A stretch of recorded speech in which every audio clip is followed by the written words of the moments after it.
How to control the class. कितना आसान लग रहा है, ठीक है ये प्रश्न, लेकिन कुछ अध्यापकों के लिए ये आसान न होकर के टेढ़ी खीर है, क्योंकि उनकी क्लास कंट्रोल रहती नहीं है। अब क्या होता है, जब भी प्रिंसिपल सर आते हैं, जब भी मैनेजर सर आते हैं, उनकी क्लास ऑलवेज डिस्टर्ब मिलती है, और जब मिलती है तो समस्याएं आती हैं, उनसे कहा जाता है, बार बार कहा जाता है, लेकिन फिर भी क्लास कंट्रोल नहीं होती। आज मैं बताता हूं वो क्लास कंट्रोल कैसे होगी। 100% होगी। आपने रूल्स और रेगुलेशन सेट किए हैं अपनी कक्षा के? अगर नहीं किए हैं तो क्लास कंट्रोल नहीं होगी। आज मैं आपको 4 नियमों के बारे में बताने वाला हूं, एक्सप्लेन करके। अगर आप एक अध्यापक हैं और क्लास कंट्रोल करना चाहते हैं तो ध्यान से सुने। पहला, हैंड रेजिंग। विभिन्न प्रकार की आवाज आती है कक्षा से। कैसी? सर ये मार रहे हैं, सर साइड प्लीज, सर इन्होंने हमारी किताब ले ली। इस प्रकार की आवाजें कक्षा से आती रहती हैं और क्लास ऑलवेज डिस्टर्ब रहती है, क्योंकि यहां पर 1 नंबर नियम जो मैं आपको बता रहा हूं वो अप्लाई नहीं है। क्या है ये? आप बच्चों से कहिए, बेटा अगर आपको हमसे कुछ कहना है तो first of all you have to raise your hand. आपको सबसे पहले अपना हाथ उठाना है, उसके बाद भी नहीं बोलना है। बोलना कब है? जब हम परमिशन दें। अब आप लगा लीजिए, जब बच्चा विदाउट ऑफ परमिशन बोलेगा ही नहीं तो क्या करेगा? हाथ उठाएगा। जिससे मर्जी आए उसकी तरफ इशारा कीजिए कि यस बेटा एनी प्रॉब्लम, तब वो बोले तो आप देखेंगे कि विभिन्न प्रकार की आवाजें आना बंद हो जाएंगी। Is that clear? Second one, me and you. देखिए, जब हम कक्षा में स्टैंडिंग पोजीशन में होते हैं, बच्चों को समझा रहे होते हैं, तो बच्चों से बता करके रखिए, बेटा अगर हम बैठे हुए हैं तब तो आप आपस में बात कर सकते हो, लेकिन यदि हम खड़े हुए हैं और आपको समझा रहे हैं बोर्ड पर, तो आप ऐसा समझ लो कि यहां पर 2 ही लोग हैं, 2 ही व्यक्ति हैं, एक तो मैं और एक आप। Me and you. अब आप पढ़ा रहे हैं और 2 बच्चे आपस में बातें कर रहे हैं। जब वो बातें करेंगे तो आपको उससे ज्यादा तेज बोलना पड़ेगा, लेकिन आप तुरंत कहिए, बेटा रूल नंबर 2 ब्रेक हो गया। आपको आपस में बात नहीं करनी है, आप मुझसे बात करिए जब मैं स्टैंडिंग पोजीशन में हूं, आपको समझा रहा हूं तो।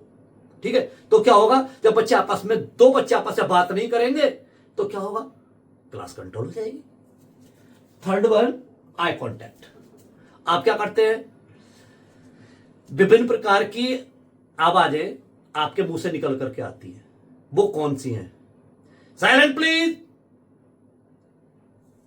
शांत हो जाओ, इधर देखो, अरे भाई क्या कर रहे हो, बहुत देर हो गई कहते कहते। इतने प्रकार की आवाज आप खुद चीखते रहते हैं, लेकिन क्लास कंट्रोल नहीं होती। आपको क्या करना, कुछ मत कहिए। जो पहला बच्चा उसकी तरफ देखना शुरू करो, दूसरी तरफ देखना शुरू करो, तीसरी तरफ देखना शुरू करो। एक तरफ से सबसे नजरें मिलाते चले जाइए, जहां आपकी नजर रुके वहां देखो।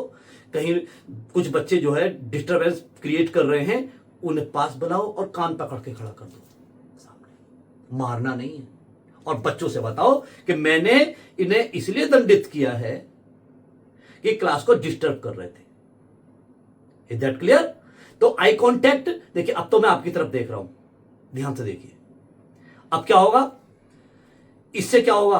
क्लास कंट्रोल होगी। और इससे, अब मैं कहां देख रहा हूं, पता ही नहीं कहां देख रहा हूं, बच्चों को पता ही मेरे तरफ देख रहे हैं नहीं देख रहे हैं। तो बच्चों की नजरों से नजरें मिलाइए, और जैसे ही आप बच्चों की नजरों से नजरें मिलाना शुरू कर देंगे, क्लास ऑलवेज साइलेंट मिलेगी और आप बच्चों को सिखा सकते हो। Rule number 4, class voice. आपकी जो क्लास की आवाज है, कुछ टीचर्स क्या करते हैं, जीने नहीं दूंगा, एक पिक्चर आई थी, तो आपको ऐसे नहीं सोचना है कि जीने नहीं दूंगा, आपको सोचना है जियो और जीने दो, पढ़ाओ और पढ़ाने दो। आप क्या करते हैं, कुछ टीचर्स अगर वो पढ़ा रहे हैं तो उनकी कक्षा की आवाज जो रीडिंग की आवाज है, या कुछ नर्सरी एलकेजी यूकेजी क्लास के टीचर्स हैं, उन्होंने तो ये सोच रखा है कि जब तक इस क्लास की आवाज स्कूल के दूसरी कक्षा तक ना पहुंचे और कक्षा को डिस्टर्ब ना करे, मेरी कक्षा की पढ़ाई नहीं होगी। जो गणित पढ़ाने वाले अध्यापक हैं, जो साइंस पढ़ाने वाले अध्यापक हैं, उन्हें बोलना पड़ता है। बोलना सभी को पड़ता है, लेकिन जो गणित के अध्यापक है उन्हें समझाना पड़ता है। अब किसी कक्षा से आवाज आ रही है तेजी से, तो उन्हें उससे ज्यादा तेज बोलना पड़ेगा। आए हैं खाना खा करके, एनर्जी जो है वो तो चलनी थी लास्ट पीरियड तक, लेकिन शुरू के 2 पीरियड्स में ही जो एनर्जी लेवल है वो डाउन हो गया। बाद के जो पीरियड्स हैं वो ऐसा लगा लीजिए, बाद के जो समय है वो ऐसे बिताया जैसे कि बैटरी डाउन है। लेकिन यदि सभी अध्यापक इस नियम का प्रयोग करें, क्लास वॉइस अपनी कक्षा की आवाज कक्षा में रखें, तो उनकी जो एनर्जी है ना, लास्ट पीरियड के बाद भी एकदम ऐसे रहेगी जैसे मॉर्निंग में है। बड़ा डिस्टर्बेंस होता है उस अध्यापक, गणित वाले अध्यापक को, हार करके वो बस चीखता रहता है, चीखता रहता है, बच्चे चीखते रहते हैं, इधर से चीख की आवाज, उधर से चीख की आवाज।